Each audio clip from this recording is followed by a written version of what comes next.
వరిధాన్యం తడవకుండా చర్యలు. ఇప్పటి వరకు 6.7 లక్షల టన్నులు వడ్ల కొనుగోలు చేశాం. రాష్ట్రంలో అకాల వర్షాలు పడుతున్న నేపథ్యంలో ధాన్యం కొనుగోలు కేంద్రాల్లో పౌర సరఫరా అయితే ఇది నిన్న మనం చూపిద్దాం. ఎక్కడ అంటే స్కిప్ కొట్టేద్దాం. నిన్న మేము నిజామాబాద్కు పోయినాం. నిజామాబాదు, ఇందల్వాయి, కామారెడ్డి ఆ ఏరియాలో ఎన్నికలకు సంబంధించినటువంటి సర్వే కోసం వెళ్తుంటే అక్కడ జరిగినటువంటి నిజామాబాదు, కామారెడ్డి, ఆర్మూరు ఆరుదాకా పోయినాము. వర్షం పడితే ధాన్యము రోడ్ల మీద, ఇందల్వాయి గన్నారం రోడ్ల మీద, మెయిన్ రోడ్డు మీద ఉంది కాబట్టి ఆగినాం. లోపలికి పోకపోతే మాకు కూడా తెలియకపోనేమో. రైతుల పరిస్థితి ఎంత దీనంగా ఉందనేటువంటిది చర్చించుకోవాలి. ఇంతకుముందు మనం నెమిళ్ళ దాంట్లో జరిగినాం కదా, ఏది ఆత్మహత్యలు లేని వ్యవసాయ విధానం రావాలని. ఇగో నీళ్ళల్లో తడిచిపోయినాయి. ఇప్పుడు ఏంది, రైతులకు మేము బాగా చేసినామని గతంలో కేసీఆర్ సర్కార్ ఉన్నప్పుడు రైతు వేదికలు కట్టామన్నారు. ఒక్కొక్క రైతు వేదికకు 12 లక్షలు 15 లక్షలు, నాకు తెలిసినంత వరకు ఒక 10-15 లక్షలు అయితే ఖర్చు అయింది ప్రతి ఊర్లో. దానివల్ల రైతులకు ఏకాన మందం ఏమన్నా ఉపయోగం ఉందా? అనాపైస మందం ఏమైనా ఉపయోగం ఉందా? రైతు వేదికలు చాలా మంచిగా ఉపయోగపడుతున్నాయి రైతులకని ఏ ఒక్క రైతు వేదిక దగ్గర తీసుకుపోయి మాట్లాడినా ఛాలెంజ్ చేస్తున్నా, నేను వస్తా అక్కడికి. ఈ రైతు వేదిక వల్ల రైతులకు ఉపయోగపడుతుంది. బూతు బంగ్లాలుగా మారిపోయినా చెప్తే ఒక్క రైతు వేదిక వల్ల వచ్చిందా? దాని బదులు కేంద్రం అప్పుడు ఇచ్చినటువంటి దాంట్లో పాపం తడిసిపోయి నల్లగా అయిపోయి మొలకలు వచ్చి ఉడికిపోయినాయి, మొత్తం రోడ్డు మీద ఉడికిపోయినాయి. ఇవి మన దాంట్లోనే పొలిటికల్ వాయిస్ని అప్లోడ్ చేసినాము. మనం అక్కడికి వెళ్ళి ఆ ప్రజల యొక్క బాధ చూసినాం. బాధ కళ్ళెంబటి నీళ్ళు వచ్చినాయి. అసలు ఇగో నీళ్లు నిలిచిపోయినాయి. వాళ్ళకు టార్పాలిన్లు లేకపోతే పట్టాలు అట్లాంటి ఇచ్చేటువంటి పరిస్థితి లేదు. ఒక కాగితాలు ఇస్తలేరు, కింద వేసుకోవడానికి ఒక కప్పుకోవడానికి ఏం లేదు.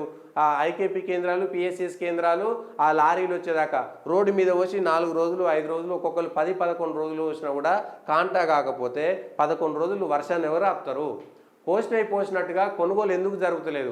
అది కాంగ్రెస్ సర్కారా, టీఆర్ఎస్ సర్కారా, బీజేపీ సర్కారా అనేది పక్కన పెడితే రైతులకు సంబంధించి వరి కోసిన రోజు ఒకవేళ వర్షం పడితే నేను చేసేది ఏం లేదు. కానీ కోసి తీసుకొచ్చి పిఎస్సిఎస్ ఐకేపీ కేంద్రాల్లో పెట్టిన తర్వాత ఈ అకాల వర్షాల వల్ల చేతికొచ్చినటువంటి పంట నష్టపోతుంటే మొలకలు వచ్చినటువంటిది నీళ్ళల్లో తడిసిపోతే పాపం వాళ్ళు ఎత్తిపోసుకుంటున్నారు, ఆరబెట్టుకుంటున్నారు ఎండల.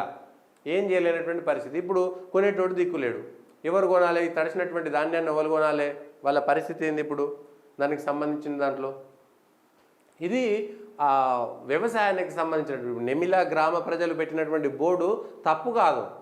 వ్యవసాయంలో కేంద్రం కావచ్చు, మోడీ సర్కార్ కావచ్చు, కేంద్రంలో ఉన్నటువంటి ఏ సర్కారైనా, రాష్ట్రంలో ఉన్నటువంటి ఏ సర్కారైనా రైతులకు సంబంధించినటువంటి అంశంలో కల్లాలు కట్టించారు. మంచిది, కేంద్రం నుంచి వచ్చినటువంటి డబ్బులతోటి రాష్ట్రంలో కల్లాలు కట్టించారు కొంతమందికి. అయితే ఆ కల్లాలు కట్టకపోయినా డబ్బులు డ్రా చేసుకున్నటువంటి దుస్థితులు కూడా మనం చూసినాం. అక్కడ కూడా అవినీతి జరిగింది. రైతు వేదికల వల్ల ఎక్కడైనా ఉపయోగం ఉందా? గ్రామాల్లో ఉండేటువంటి ప్రజలు ఆలోచించాలి, ప్రభుత్వం ఆలోచించాలి. రైతు వేదిక వల్ల ఏ రైతన్నా ఆ రైతు వేదిక దగ్గర పోతాడా? కూర్చొని సాయంత్రం పూట కూర్చొని మాట్లాడేంత సమయం ఉంటుందా ఒక రైతుకు? దాని బదులు ప్రభుత్వానికి సంబంధించినటువంటి ఇట్లనే ఓపెన్ ప్లేస్ ఏదైనా ఉంటే ఈ ధాన్యం ఆరబెట్టుకోవడానికో, ఎవరైనా బస్తాలు వేసుకోవడానికో 3-4 చోట్ల చిన్న గోడౌన్లు కడితే కొంతమందికి ఉపయోగపడుతుంది కదా. పిఎస్సిఎస్ కేంద్రాలకు సంబంధించినటువంటి ఇట్లాంటి వాళ్ళకి కొంత ఉపయోగపడుతుంది కదా. కనీసం తెచ్చినటువంటి బార్దాన్ ఉంటుంది కదా, ఆ బార్దాన్ వేసుకోవడానికి కూడా జాగలేదు. పిఎస్సిఎస్ కోసం ఐకేపీ కేంద్రాలల్లో రోడ్డు మీద పెడతాడు, ఎన్నో ఊరవతల ఆ కళ్ళంలాగా పెడతారు, 2 మర్రి చెట్లు 4 మర్రి చెట్లు ఉంటే అది అయిపోతుంది. బార్దాన్ వేసుకోవడానికి వాళ్ళకి ప్లేస్ లేదు. మరి ఏం చేసుకోవాలి? అవి కూడా తడిసిపోతున్నాయి వానకి. రైతుల ధాన్యం ఎట్లా? అది రోడ్డు మీదకి వచ్చి కొనుగోలు లేక రోడ్డు మీద ఉన్నటువంటి వాళ్ళ పరిస్థితి ఏంటి? దాన్ని ఎవరు పట్టించుకోవాలి? ఎవ్వరు పట్టించుకునేటువంటి పరిస్థితి లేదు. దాంట్లోనే ఇట్లనే అందుకనే ఖచ్చితంగా ఎన్నికలకు సంబంధించినటువంటి దాంట్లో ప్రజలు నిగ్గదీసి అడగాల్సినటువంటి సమయం ఇదే. బోర్డు పెట్టాలి, అడగాలి. లేకపోతే ప్రజల్లో మార్పు రాదు. మార్పు రాకపోతే ఇదే పరిస్థితి ఏర్పడుతుంది. ఈ ఇబ్బందులు వస్తూనే ఉంటాయి.